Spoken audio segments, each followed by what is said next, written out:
मालकाने घेतलाय। आमचे नगरसेवक वड्डेपल्ली यांचे मिस्टर वारला माहितीला गेल्यानंतर हे जागा मालकाने बघितली होती। तिथूनच मालकाने आयुक्तांना फोन लावला की अशी जागा आहे आणि आम्ही पत्र देतोय। त्याचं मूळ पत्र मालकांचं आहे, दोन्ही पत्र मालकांचे आहेत। ते जागेचा शोध घेणं, जागेचा उतारा काढणं, जागेचे पाठपुरावा करणं मालकानेच केलंय आणि मालकाच्या मतदारसंघातलं असल्यामुळं मालकांचंच पत्र या ठिकाणी लपवलं गेलं। त्या अधिकाऱ्याला मात्र सजा झाली पाहिजे, त्याच्यावर कारवाई झाली पाहिजे आणि मूळ जो प्रस्ताव आहे तो लपवून ठेवला, तो महापौरकडे पाठवला नाही, हे देखील गांभीर्य आयुक्ताचं आहे।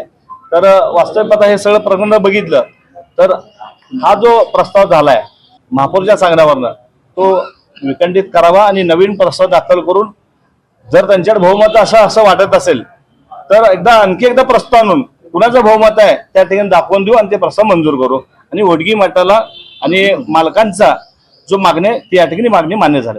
सोलापूर महानगरपालिकेने परवा जो ठराव केलेला आहे महापालिकेमध्ये तो विखंडित करण्याकरता आता सर्वांनी सांगितले की सर्वांच्या मते आम्ही सह्या करून आयुक्तांना पत्र देणार आहेत, तो आयुक्तांनी विखंडित करावा आणि येणाऱ्या नवीन सभेमध्ये आम्ही सभासद प्रस्ताव हुडगी मठ या संस्थेला स्मशानभूमीची जागा द्यावी याकरता आम्ही येणाऱ्या सभागृहामध्ये तो प्रस्ताव आणणार आहे आणि तो मंजूर